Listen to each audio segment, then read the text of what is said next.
My husband Brian is incredibly driven. His move from a regional branch to the headquarters where I work seems fueled by a fervent desire to ascend the corporate ladder and amass wealth. Initially, this ambition made me wary of him.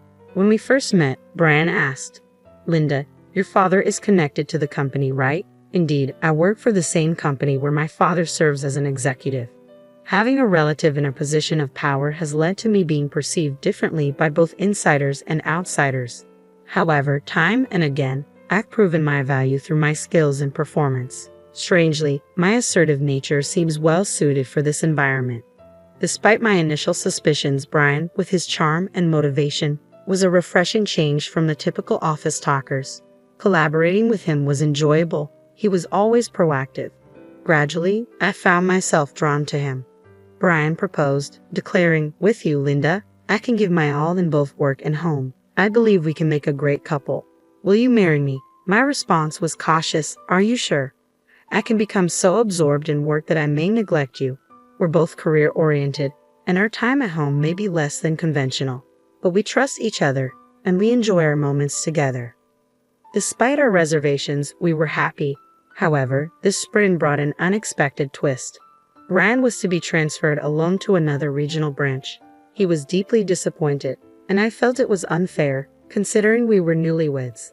But I heard it was a critical assignment that could lead to a promotion, and he should return to headquarters in about a year. Thanks to today's technology, we can video call via computer or smartphone. We spend less time together anyway, so managing feelings of loneliness and distance seemed possible. It's been about 3 months since Brian moved. We video call once or twice a week to catch up. The world is convenient now. With careful scheduling, we don't feel as lonely. During one call, I casually mentioned visiting him during summer vacation. Brian responded uncertainly, mentioning his non-stop workload. "It seems leading a project is exhausting." I trust my husband's words, yet I can't shake this lingering sadness. Suddenly, a thought creeps in about the interior of Brian's rented apartment, beyond what fate should determine. Perhaps he's too busy to clean properly, I initially rationalize. But as I glance at the tidy portion of the room visible on the screen, I'm struck by its unexpected neatness. It's impressive how he manages amidst his busy schedule. Just as I'm about to praise him for it, my eyes catch sight of an unfamiliar bag at the edge of the screen. I'm speechless.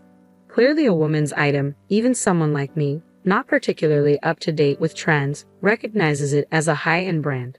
"Hey, what's that bag?" I ask, unable to ignore it. Brian glances over his shoulder quickly, his response a tad flustered. "Oh, it's a wedding anniversary gift. Since we don't get to see each other much, I wanted to give you something tangible," he explains. "I thought it would suit you. I ordered it online, so I wanted to unbox it as a surprise. But I guess I messed up. I'm sorry." "It's fine," I reply, forcing a smile. I'm happy and looking forward to its arrival.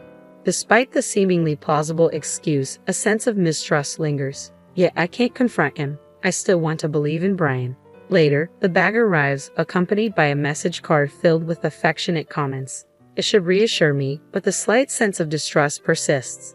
Months pass, life becomes accustomed to Brian's absence, and our communication through video calls becomes routine.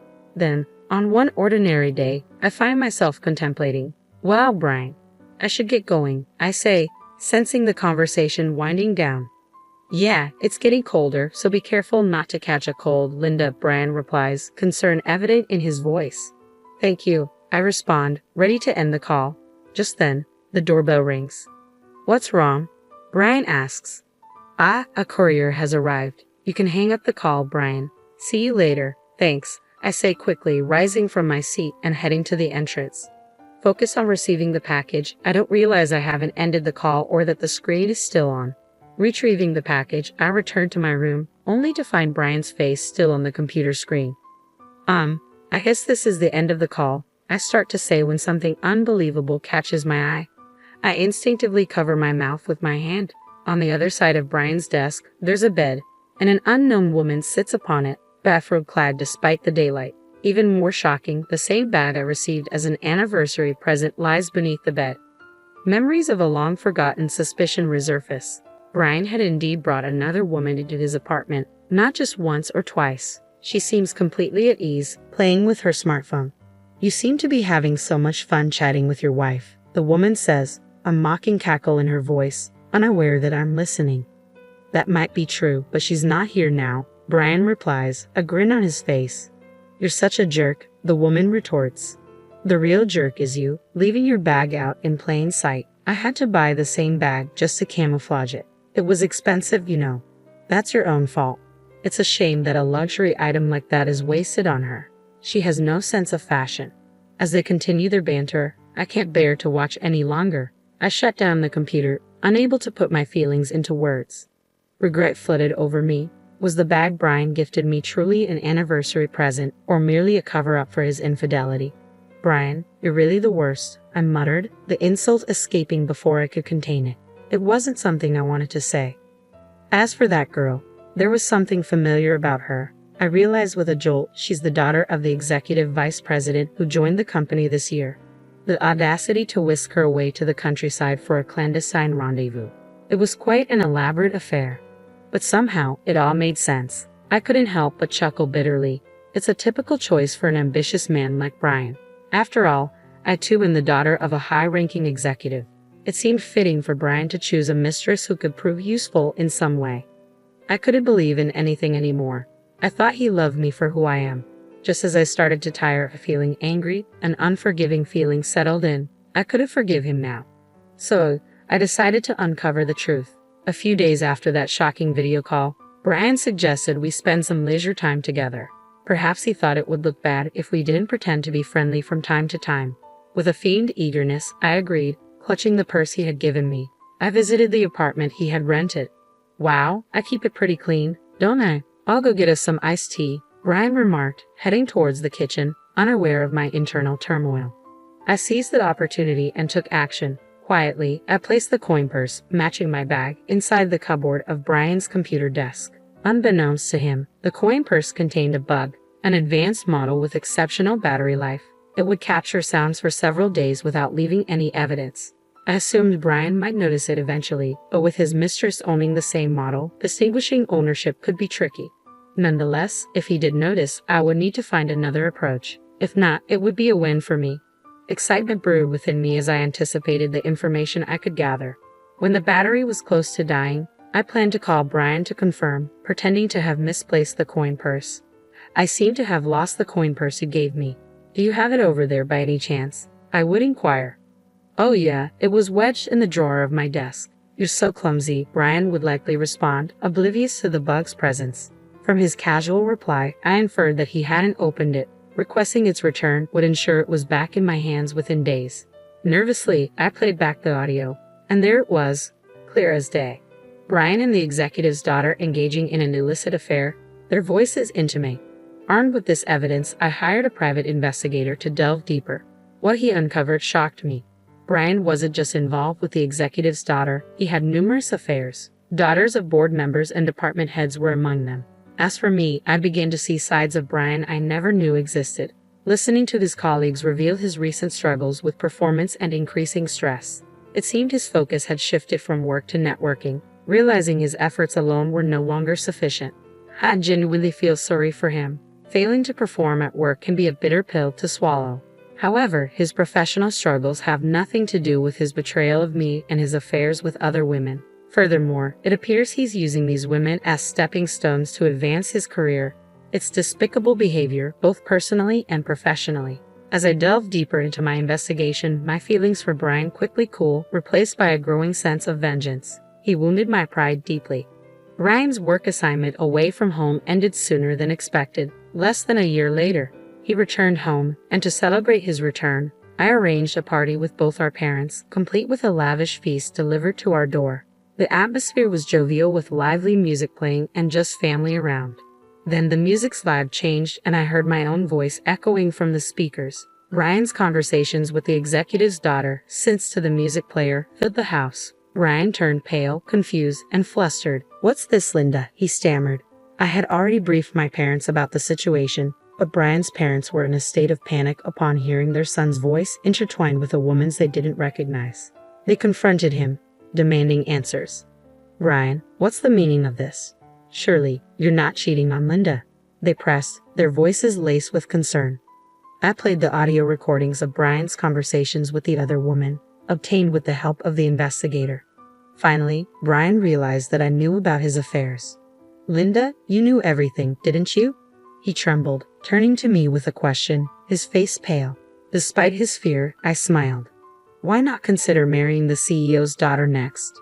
That'll land you the CEO position in a snap, I suggested, a bitter edge to my tone. Brian's face fell, his despair evident. You also prefer a successful man on the fast track to promotion, right? It was a necessary step for my career. Please overlook it, he pleaded, clinging to me. But what about us? Is our marriage just a step towards your success? I challenged, my voice tinged with hurt. No, that's not it at all, Brian insisted, though his words seemed forced. You're special. Despite his reassurances, Brian appeared flustered. My father stepped in, his gaze piercing. Brian, did you approach my daughter to take advantage of my position? Tell us the truth. Brian hesitated before confessing. Initially, it was about getting ahead. Even though other women were merely tools for my advancement, I am truly serious about Linda. I promise I won't cheat again. Please forgive me this time. I want a chance to make it right. It was difficult to discern if he was lying or telling the truth. After such blatant infidelity, even when he claimed I was special, trust was hard to come by. It's not my place to decide, my father continued. It's up to Linda. But I can't accept you as my son-in-law. I despise you. Even Brian's own parents, doubtful of their son's honesty, expressed their disappointment. We want to believe in you, but it's hard to believe that Linda is truly special to you, they admitted. My father's words stung, but it was clear that the disbelief of Brian's own parents hurt him the most. Despite their opinions, the decision to trust Brian or not was mine alone. In the end, I chose honesty about my feelings. I can't trust a man who has repeatedly lied to me, deceived me, and even ridiculed me with another woman. While I value my work and appreciate professional success, I've always aimed to achieve it on my own merits. I would never stoop so low as to use someone else for my own gain. But I'm telling you that you're different. Why are you abandoning me? We're married, aren't we? If you truly cherished me, why would you give me the same handbag that you gave to the woman you're having an affair with? And on our anniversary of all times, I confronted Brian, my frustration boiling over. Stop making a fool of me. I don't want to share a family with a lazy man who depends on others to get ahead. I want a divorce. With those words, it seemed Brian had given up. His shoulders drooped, and he began to sniffle out of frustration. He had just lost his most convenient stepping stone for his career, and it served him right. Exhausted, Brian was taken home by his parents, and it was unlikely he would ever return to our home. True to my word, I followed through with the divorce. After exposing Brian's wrongdoings to all the women involved, he was sued not only by me but also by all the women he had affairs with. Unable to pay all the settlement money, he was forced to sell all his properties and even had to take on debt. Brian would likely lose his freedom for a while, paying back his debt. He voluntarily resigned from his company, but in reality, he was practically fired. Once the rumors of his actions reached the higher-ups, it was inevitable they would be furious. With rumors spreading around the office, he probably felt uncomfortable as well. Currently, he's working in a small factory, diligently paying back his debt. His parents came to apologize and told me about his situation. As for me, I have no intentions of ever meeting him again. Of course, I received alimony from Brian. Surprisingly, when I sold the handbag, which was the same as his mistress's, I was shocked to find it fetched almost the same price as a new one because it was barely used. It felt like a little bonus. After separating from Brian, I began to contemplate what marriage really meant and what's important in life. While my work remains crucial to me, I don't discount the possibility of having a family in the future. I might use the money from selling the bag to pamper myself a bit and prepare for a new romance, as I had to work today.